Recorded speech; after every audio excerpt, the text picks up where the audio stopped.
તો વિદ્યાર્થી મિત્રો, આપણે લાસ્ટ લેક્ચરની અંદર વિરંજક ચૂર્ણની બનાવટ, તેના ઉપયોગો જોયા. ખૂબ જ આઈએમપી ટોપિક હતો. હવે આજે આપણે શીખવાનું છે એવો જ આઈએમપી ટોપિક, અને એ છે ખાવાનો સોડા. ખાવાના સોડાની બનાવટ શીખવાની છે. ખાવાના સોડાનું નામ છે બેકિંગ સોડા. બેકિંગ સોડા એનું રાસાયણિક નામ છે સોડિયમ હાઇડ્રોજન કાર્બોનેટ અથવા સોડિયમ બાયકાર્બોનેટ. તો હવે આ ખાવાનો સોડા છે, બેકિંગ પાવડર છે,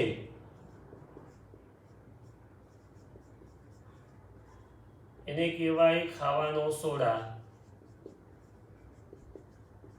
એનું અણુસૂત્ર છે NaHCO3. રાસાયણિક નામ છે સોડિયમ હાઇડ્રોજન કાર્બોનેટ. આપણે જે પ્રક્રિયાઓ શીખાતા એમાં સોડિયમ ક્લોરાઇડ મળ્યું હતું, તો આ પણ આપણને સોડિયમ ક્લોરાઇડમાંથી જ પ્રાપ્ત થાય છે. આનો ઉપયોગ શું કરીએ છીએ? તો કે રસોઈ ઘરની અંદર સામાન્ય રીતે સ્વાદિષ્ટ કરકરા, એટલે આપણે ક્રિસ્પી કહે છે ને, ઢોસા ખાવા જાય કે ક્રિસ્પી આપજો, તો એ ક્રિસ્પી પકોડા બનાવવા માટે થાય છે. મમ્મી છે ઘરે પકોડા કે ભજીયા બનાવે તો આમ સરસ મજાના ફૂલે પોચા પોચા થાય, એ બનાવવા માટે ઉપયોગ થાય છે. એને આપણે બેકિંગ સોડા તરીકે ઓળખીએ છીએ. કેટલીક વાર ઝડપી ખોરાક રાંધવા માટે, ઝડપથી દાળ ચડી જાય, શાક ચડી જાય, એના માટે એમાં ખારો એટલે કે બેકિંગ સોડા નાખે છે. સંયોજનનું રાસાયણિક નામ આપણે બોર્ડ ઉપર જોયું. હવે એની બનાવટ. તો એની બનાવટમાં શું છે? તો કે એની બનાવટમાં સોડિયમ ક્લોરાઇડનો જ ઉપયોગ થાય છે. તો કે સોડિયમ ક્લોરાઇડ પાણી, કાર્બન ડાયોક્સાઇડ અને એમોનિયા, એમોનિયા વાયુની મિશ્રણથી તમને એમોનિયમ ક્લોરાઇડ અને સોડિયમ હાઇડ્રોજન કાર્બોનેટ પ્રાપ્ત થાય છે. તો NaCl plus H2O plus CO2 plus ammonia, Na3 વાયુ. જો આ બધાનું સંયોજન કરવામાં આવે તો તમને મળે છે NH4Cl પ્લસ NaHCO3. NH4Cl ને કહેવાય એમોનિયમ ક્લોરાઇડ, અને આ સોડિયમ બાયકાર્બોનેટ અથવા સોડિયમ હાઇડ્રોજન કાર્બોનેટ તરીકે ઓળખવામાં આવે છે. અને આને કહેવાય બેકિંગ પાવડર. તો આ બેકિંગ પાવડરની બનાવટ થઈ ગઈ. શું કરવાનું બેકિંગ પાવડરમાં? તો કે સોડિયમ ક્લોરાઇડની અંદર પાણી, કાર્બન ડાયોક્સાઇડ અને એમોનિયા વાયુ, NH3 એટલે એમોનિયા, બરાબર છે. એમોનિયા વાયુ ઉમેરો તો તમને મળે છે એમોનિયમ ક્લોરાઇડ અને સોડિયમ બાયકાર્બોનેટ. હવે આ સોડિયમ હાઇડ્રોજન કાર્બોનેટની pH કેટલી હશે? તો આની pH 7 કરતાં વધુ છે. તો એ કેવા ગુણધર્મ ધરાવતું હશે? તો કે બેઝના ગુણધર્મ ધરાવતું હશે. તો કે એટલા માટે જ એને એસિડના તટસ્થીકરણ માટે વાપરવામાં આવે છે. યાદ કરો, મેં તમને કીધું હતું કે કીડી ચટકો ભરે કે મધમાખી ડંખ મારે તે આપણા શરીરમાં જે એસિડ દાખલ થાય છે, કાળી, એને હિસાબે કાળી બળતરા થાય છે. તો એના ઉપર જો તમે બેકિંગ સોડાનું દ્રાવણ લગાડી દો તો તરત જ એસિડની સાથે તટસ્થીકરણ પ્રક્રિયા કરશે અને એસિડિકતા ઓછી થશે અને બળતરા ઓછી થઈ જશે. ખોરાક રાંધતી વખતે તમે જ્યારે ગરમ કરવામાં આવે, જો ખોરાકમાં શું કામ ઉમેરવામાં આવે છે? તો ખોરાક રાંધતી વખતે જ્યારે તેને ગરમ કરવામાં આવે ત્યારે નીચેની પ્રક્રિયા થાય છે. શું થાય? તો કે NaHCO3 ને ગરમ કરો તમે, NaHCO3 ને ઉષ્મા આપો, ગરમી આપો, એટલે આ ડેલ્ટાની નિશાની. જો ઉષ્મા આપો તો તમને sodium carbonate Na2CO3, sodium carbonate plus પાણી અને કાર્બન ડાયોક્સાઇડ છૂટું પડે છે H2O પ્લસ CO2 આ Na2 છે ને 2NaHCO3 gives Na2CO3 plus H2O plus CO2 sodium carbonate પ્રાપ્ત થાય છે. હવે બેકિંગ સોડાના ઉપયોગો શું? તો આપણે જોયું ખોરાકમાં રાંધતી વખતે એ તો બરાબર છે, પણ બીજા પણ ઘણા ઉપયોગો છે. દાખલા કે બેકિંગ સોડા અને ટાર્ટિક એસિડ જેવા મંદ ખાદ્ય એસિડનું મિશ્રણ બેકિંગ પાવડરની બનાવટમાં વપરાય છે. જ્યારે બેકિંગ પાવડરને ગરમ કરવામાં આવે અથવા પાણી સાથે મિશ્ર કરવામાં આવે તો નીચે પ્રમાણેની પ્રક્રિયા થાય છે. બેકિંગ સોડાને ગરમ કરો અથવા પાણી સાથે પ્રક્રિયા કરો તો નીચે પ્રમાણેની પ્રક્રિયા થાય છે. NaHCO3 plus H plus ion gives CO2 plus H2O plus એસિડનો સોડિયમ ક્ષાર.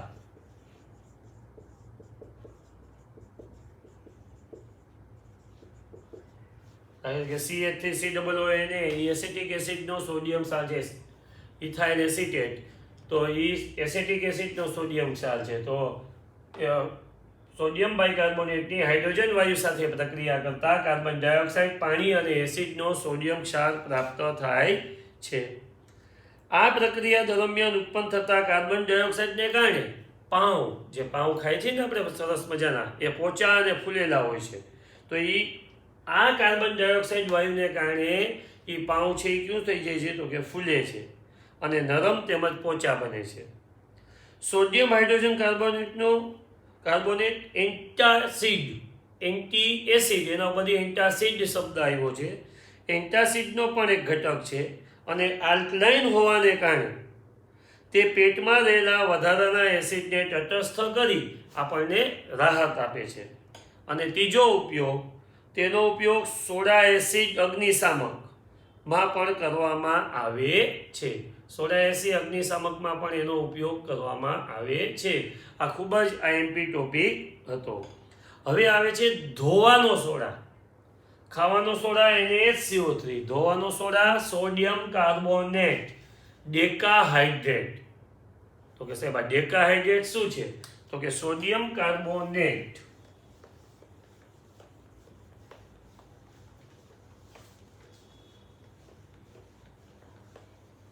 ચાલો જોજો બધા. ધોવાનો સોડા એનું અણુસૂત્ર છે Na2CO3 into 10H2O. આ 10 એટલે ડેકા, H2O એટલે હાઇડ્રેટ. તો સોડિયમ કાર્બોનેટ ડેકાહાઇડ્રેટ આનું શું કહેવાય અણુસૂત્ર છે. તો આમાં કોઈને વાંધો હશે જ નહીં. Na2CO3 into 10H2O ધોવાનો soda. તો આની બનાવટ શું છે એ જોઈએ. તો કે સોડિયમ ક્લોરાઇડમાંથી પ્રાપ્ત થતું અન્ય રસાયણ એટલે Na2CO3 into 10H2O બરાબર એને ધોવાનો સોડા કહેવાય છે. બેકિંગ સોડાને ગરમ કરવાથી સોડિયમ કાર્બોનેટ પ્રાપ્ત થાય છે. હજી આપણે થોડી વાર પહેલા સમીકરણ જોયું હતું કે બેકિંગ સોડાને ગરમ કરવાથી આપણને શું થાય છે સોડિયમ કાર્બોનેટ પ્રાપ્ત થાય છે. આ સોડિયમ કાર્બોનેટનું પુનઃ સ્ફટિકીકરણ કરવાથી ધોવાનો સોડા પ્રાપ્ત થાય છે. એટલે કે આ Na2CO3 જે મળ્યો તો એનું 10H2O કરો, સ્ફટિકીકરણની ક્રિયા કરો એટલે તમને Na2CO3 into 10H2O આને કહેવાય ધોવાનો સોડા. હાઈવે ઉપર ગાંઠિયા ખાવ ને તો એ ગાંઠિયા વધુ ફૂલેલા હોય એમાં ધોવાનો સોડા નાખેલો હોય છે. બરાબર છે એટલે ધ્યાન રાખવું. તો હવે આપણે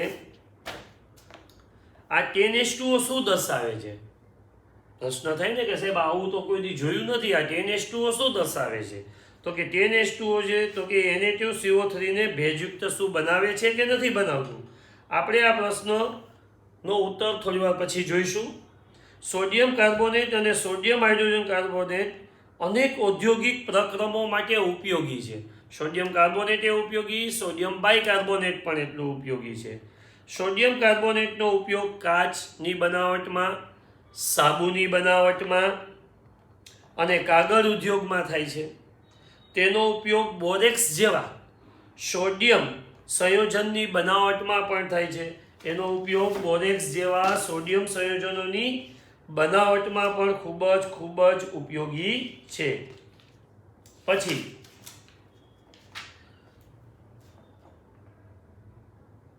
સોડિયમ કાર્બોનેટનો ઉપયોગ ઘરોમાં સફાઈના હેતુ માટે પણ થાય છે. સ્વાભાવિક છે ને, આપણે સાબુથી ઘર સફાઈ કરીએ છીએ. પછી તેનો ઉપયોગ પાણીની સ્થાયી કઠિનતા દૂર કરવા માટે પણ થાય છે. પાણી જે કઠિન પાણી હોય, દરિયાનું પાણી હોય, એ કઠિનતા દૂર કરવા માટે પણ આપણે આનો ઉપયોગ કરીએ છીએ.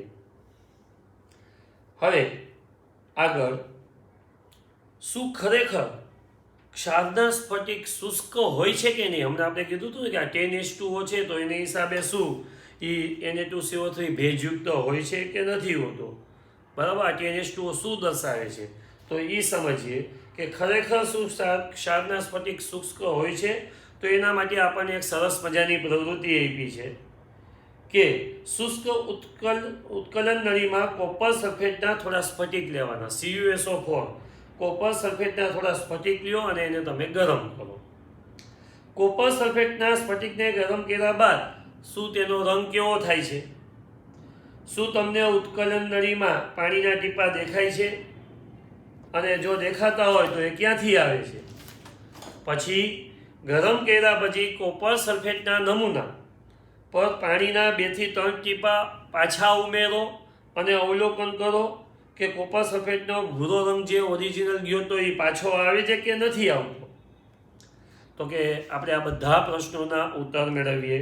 આપણે પહેલો પ્રશ્ન પૂછ્યો હતો કે કોપર સલ્ફેટના સ્ફટિકને ગરમ કર્યા પછી તેનો રંગ પરિવર્તન શું આવે છે?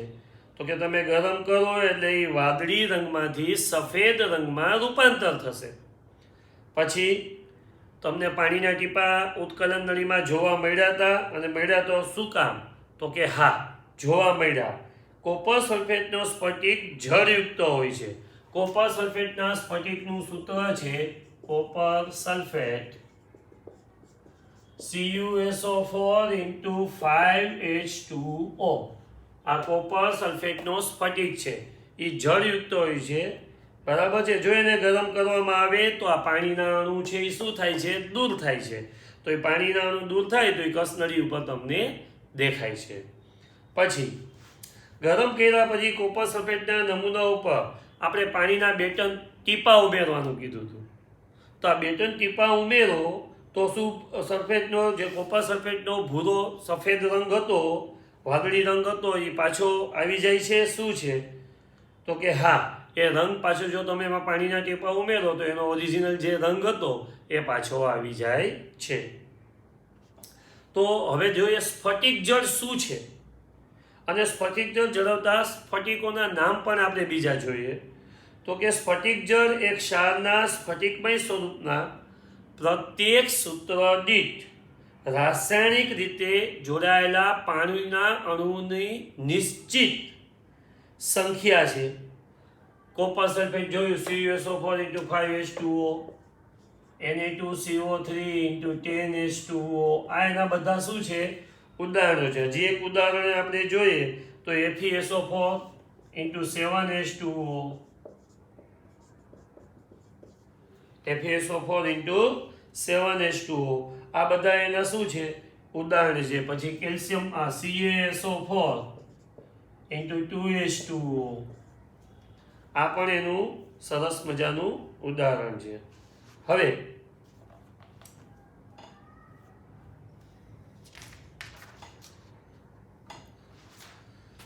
હવે જે બનાવટ શીખવાની છે એ છે જીપ્સમ, અને એ પણ પરીક્ષાની દ્રષ્ટિએ મોસ્ટ IMP છે.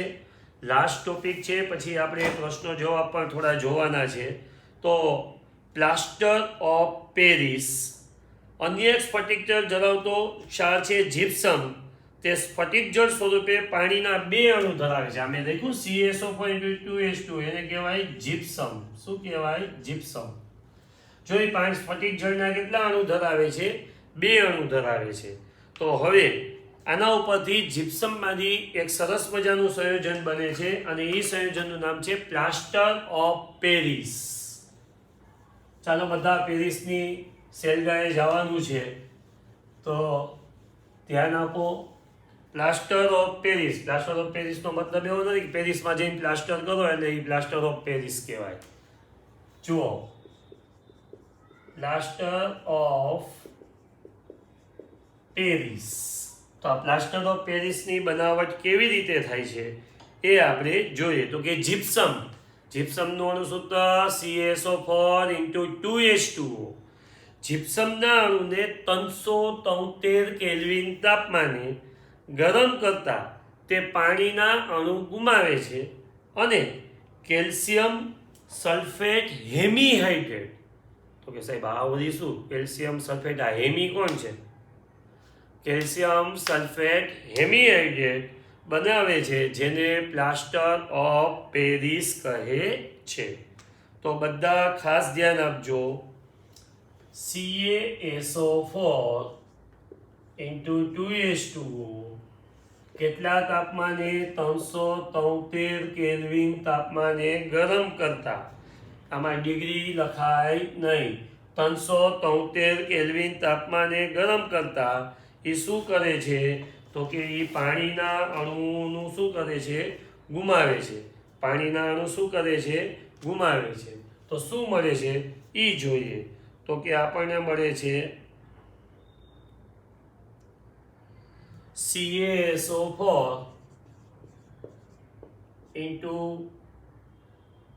half H2O. CaSO4 half H2O plus જો 2 H2O હતા એમાંથી અડધો H2O હાઈલો ગયો એટલે એને હેમી કહેવાય. કેવું કહેવાય? હેમીહાઇડ્રેટ. કેવું કહેવાય? હેમીહાઇડ્રેટ. અને પછી મળે છે તમને, તમે છો એટલા પાણીના અણુ, 1.1/2 H2O. જો આ 2 હતા એમાંથી અડધો અહીંયા વપરાયો, 1.5 અણુ અહીંયા ગયો. આને કહેવાય શું? Plaster of Paris.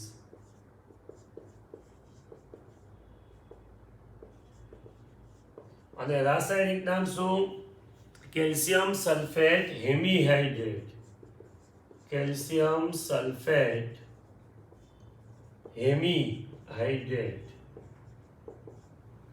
ખબર પડી? Calcium sulphate હેમીહાઇડ્રેટ. CaSO4 2H2O 373 kelvin તાપમાને પ્રક્રિયા કરો એટલે તમને કેલ્શિયમ સલ્ફેટ હેમીહાઇડ્રેટ, જેને પ્લાસ્ટર ઓફ પેરિસ કહેવાય, અને 1.5 H2O. બરાબર છે. આનો ઉપયોગ ડોક્ટરો ભાંગી ગયેલા હાડકાને સાંધવા, ખબર પ્લાસ્ટર આવે બીજા મારેથી કૂદકો મારીએ તો હાથ પગમાં જે પ્લાસ્ટર આવે છે એ પ્લાસ્ટર છે. એ પ્લાસ્ટરમાં શું છે? તો કે પ્લાસ્ટર ઓફ પેરિસ છે. તે યોગ્ય સ્થિતિમાં હાડકાને ગોઠવવા માટે પ્લાસ્ટર તરીકે ડોક્ટર ઉપયોગ કરે છે. પ્લાસ્ટર ઓફ પેરિસ સફેદ પાવડર છે અને પાણી સાથે મિશ્ર કરતા તે એકવાર સખત ઘન પદાર્થ જીપ્સમમાં ફેરવાય છે. જો તમે આનેથી ઊંધી પ્રક્રિયા CaSO4 half H2O plus 1.1/2 H2O, બરાબર, પાણીનો 1.5 અણુ એને પાછો આપો તો તમને CaSO4 2H2O પ્રાપ્ત થાય છે, જેને શું કહેવાય? જીપ્સમ. અને આમાંથી પછી મૂર્તિઓ બનાવે. પ્લાસ્ટર ઓફ પેરિસની ખબર છે? મૂર્તિઓ બનાવવામાં પણ એનો ઉપયોગ થાય છે. તો આના ઉપયોગો ફરીથી એક વખત આપણે જોઈ લઈએ કે બાંધકામમાં ઉપયોગમાં થતા પ્લાસ્ટરમાં પણ આનો ઉપયોગ થાય છે. ફ્રેક્ચરમાં થયેલા હાડકાને સાંધવા માટે પ્લાસ્ટરનો ઉપયોગ થાય છે. દાંતના ચોકઠા માટેના બીબા બનાવવા માટે પણ તેનો ઉપયોગ થાય છે. રમકડા અને પૂતળા બનાવવા માટે પણ એનો ઉપયોગ થાય છે. બ્લેકબોર્ડ ઉપર લખવાના ચોક બનાવવામાં પણ તેનો ઉપયોગ થાય છે. પ્રયોગશાળામાં સાધનો બનાવવામાં અને પાત્રોને હવા ચુસ્ત બનાવવામાં પણ તેનો ઉપયોગ થાય છે. બરાબર છે. તો આ આપણે બધા પ્રશ્નો જોયા. હવે ઇન્ટેક્સ પ્રશ્નોત્તર જે આપણે આપેલા છે એના વિશે જોઈ લઈએ. પહેલો પ્રશ્ન હતો કે CaO ClT નું સંયોજનનું સામાન્ય નામ શું છે? તો કે CaOCl2 એનું સામાન્ય નામ છે બ્લીચિંગ પાવડર. શું છે? Bleaching powder. CaOCl2 જે વ્યંજક ચૂર્ણ હતું ને એનું સામાન્ય નામ શું છે? તો કે બ્લીચિંગ પાવડર. CaOCl2 એનું સામાન્ય નામ બ્લીચિંગ પાવડર. ઓકે. એવા પદાર્થનું નામ આપો કે જેની ક્લોરીન સાથેની પ્રક્રિયાથી વિરંજન પાવડર બને છે. તો આપણે કેવા તો કે કેલ્શિયમ હાઇડ્રોક્સાઇડની ક્લોરીન વાયુ સાથેની પ્રક્રિયાથી, યાદ કરો સૂત્ર, CaOH ટ્વાઇસ અને ક્લોરીન વાયુ સાથેની પ્રક્રિયા કરી એટલે તમને શું મળ્યું હતું?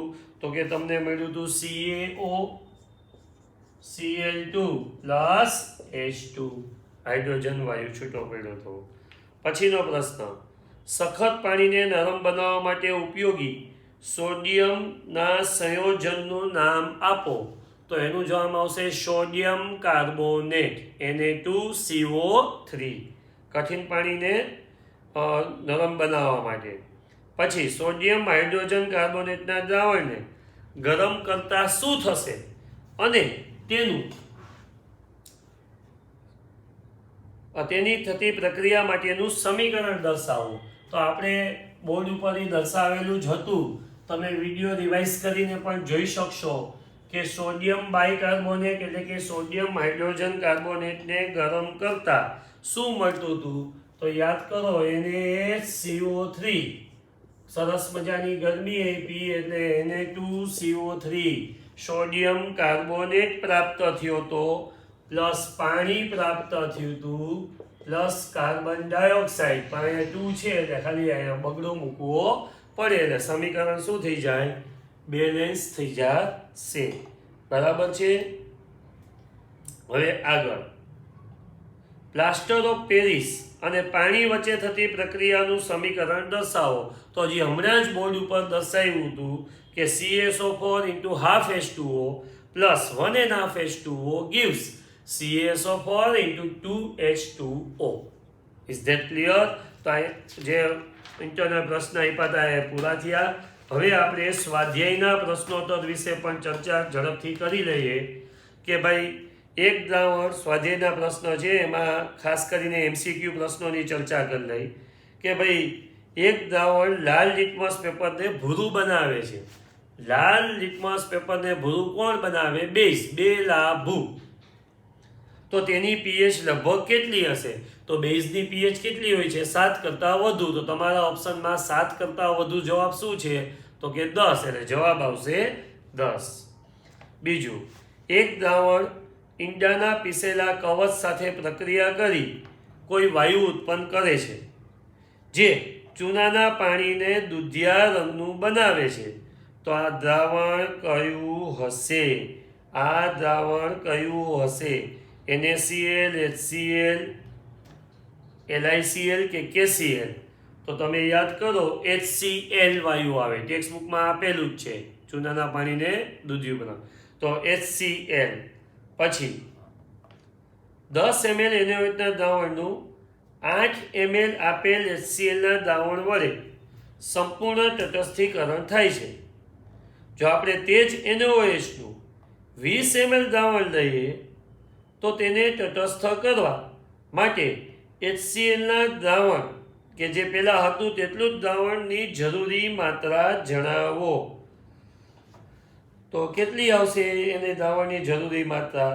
તો કે સિમ્પલ તમારે 83 જ માંડવી પડે કે જો 10 ml NaOH એ 8નું કરે તો 20 ml NaOH છે, સોરી એક જ મિનિટ, હા 20 ml NaOH કેટલાનું કરે? ફરીથી 10 ml NaOH છે એ 8 ml HCl નું કરે તો 20 ml કેટલાનું કરે? 10 એ 8 તો 20 એ કેટલા? 20 ગુણ્યા 8/10 16 ml. જવાબ આવશે ઓપ્શનમાં 16 ml. Is that clear? 10 ml 8 નું કરે તો 20 ml કેટલાનું કરે? ઓકે. પાંચમો પ્રશ્ન છે, નીચે દર્શાવેલ પ્રક્રિયા માટે પહેલા શબ્દ સમીકરણ અને ત્યારબાદ સંતુલિત સમીકરણ લખો. તો આપણે આ બધા પ્રશ્નો જો તમે ઘરે ટ્રાય કરો, ન આવડે તો હું તમને બધા કારણ કે નહીં તો બહુ લેન્ધી થઈ જશે, આખું પ્રશ્નોના જવાબ જો બધા આપશી તો, પણ આ બધા તમને આવડી જાય એવા છે અને કદાચ ટેક્સ્ટબુકમાં બધા સમીકરણો તમને જોવા મળશે. તો આ સાથે આપણે આ ચેપ્ટર કમ્પ્લીટ કરીએ છીએ. ટૂંક સમયમાં આની ટેસ્ટ તૈયાર કરી અને તમને વોટ્સઅપ કરી દેવામાં આવશે. Thank you.